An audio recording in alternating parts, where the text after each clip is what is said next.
So whenever you are alone, you may not be using mask, but whenever you go out of your house, kindly use mask. And also follow the COVID protocol, which is very, very important at present situation. Now, dear children, be good to your parents, be obedient to them, and also study well.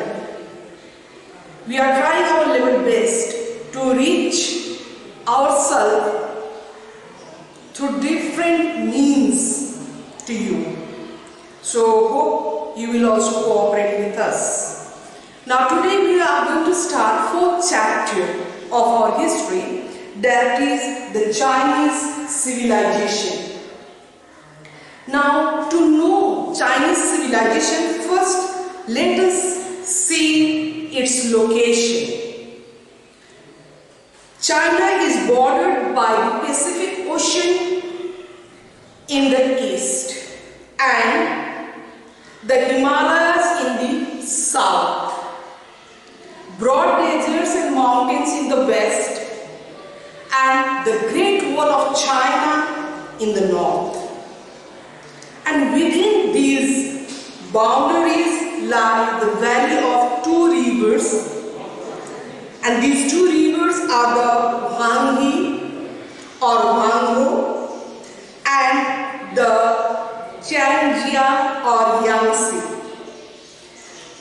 The river Huangho was also known as the Sword of China because it often changed its course after floods and caused destruction of crops and canals which were dug for irrigation.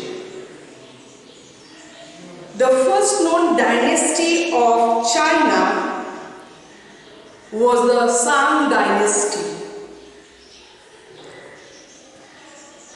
The early Chinese civilization belonged to the Bronze Age.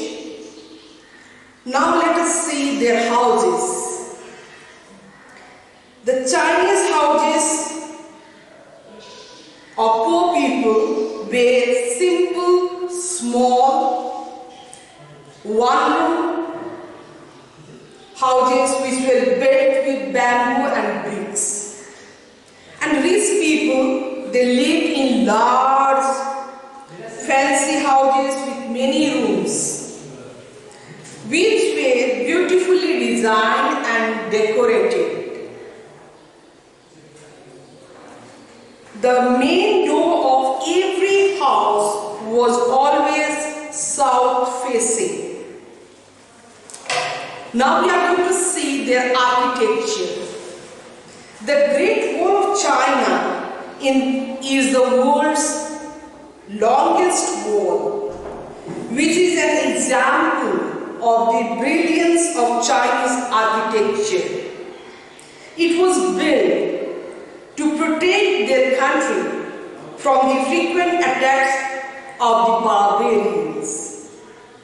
And another important features of Chinese architecture was the construction of stupa-style temples, which is known as pagodas. Now we will keep up to here. Remaining we will be continuing in our next class, children. Now, as I always do, and I think it is going to help you to do your exercises of your textbook. Now kindly, I'll suggest you to underline some of the words from your textbook.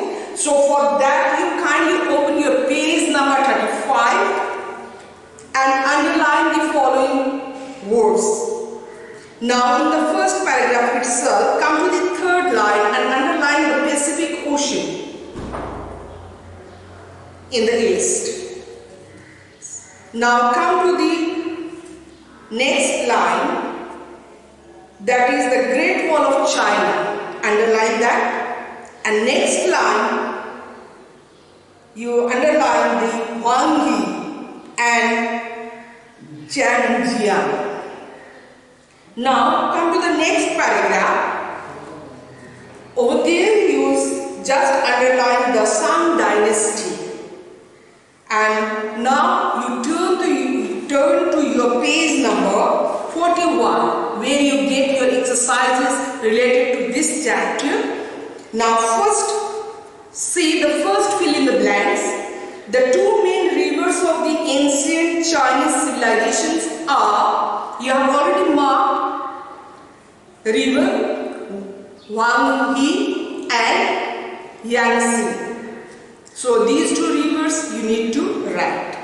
Now Emperor Sihongdi began the task of joining the independent walls of the Great Wall of China. Kindly write it down, the Great Wall of China, which you have already marked in your previous page. Now proceed to your choose the correct option. Number 1, China is bordered by in the east. What is in the east? It is the Pacific Ocean, which you have already marked, which you have already underlined. So you need to choose the second option, that is the Pacific Ocean in the east. That you can do. Now come to your true and false first. The first statement of true and false. The first known dynasty of China was the Qing dynasty, but in our book we read it was the Shang dynasty. So it is certainly not true, it is false. Okay. So thank you children for your cooperation. Thank you.